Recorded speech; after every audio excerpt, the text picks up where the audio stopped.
जैसे हमेशा आपने मेरा साथ दिया है, हनुमान जी ने प्रार्थना करे ऐसे थे ही मेरा बाळक साथ देते रहो बजरंगबली, ताकि जीवन की हर मुश्किलों से मैं डटकर अकेले लड़ सकूं।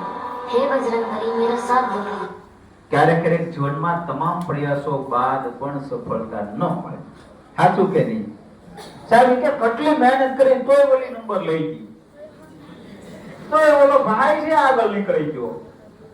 આ સમસ્યા છે. તમે ફાઇનલમાં તમે આવશો ટોપ ઉપર, મને વિશ્વાસ છે. કોણ તમે સર? ઈ તો નામ તો જો, પણ તમે તમે તમે તમે બધા આવશો. કોણ આવશે? તમે. હું તો કઈ રાગ દેશ નો જ કરી શકું હે. આ બીજું કે જ્યારે તમારા પ્રયાસો આવી જાય ત્યારે તમારી શ્રદ્ધા નો આવી જોઈએ. ઈશ્વરે જે પણ કર્યું છે તમારા પ્લાન કરતા બેસ્ટ કર્યું છે. હું આગળ જવા માટે વિચારું છું તો હું પ્રયાસ કરું. આ પોઝિટિવિટી છે. શ્રદ્ધા જેમની પાસે છે એમનો કોઈ નો હરાવી કે દુનિયાની તાકાત નો હરાવી કે. હનુમાનજી બ્રહ્માસ્ત્ર સામે છે, જય શ્રી રામ બોલે છે.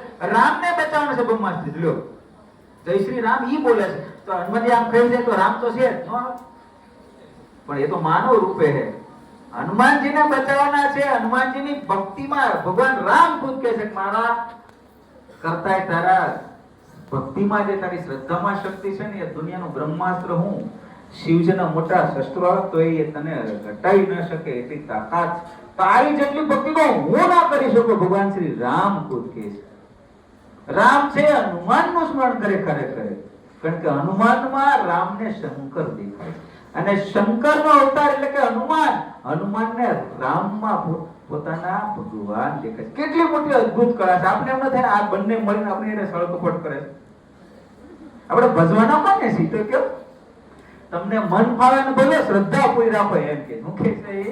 તમને મન ફાવે રામનું નામ લેશો તો પણ હનુમાન આવશે ને હનુમાનનું નામ લેશો તો પણ રામ ને હનુમાન બંને આવશે. તમને યોગ લાગે એ કરો, પણ પૂર્ણ શ્રદ્ધાથી કરો. હું કરો ભગવાન, હું જે મહેનત કરું છું બધી તને જ આપવાનું છું. તાર મને જ્યાં પુગાડો ને પુગાડી, મારા દ્વારા જે કરાવવું એ તું કરાવી લે.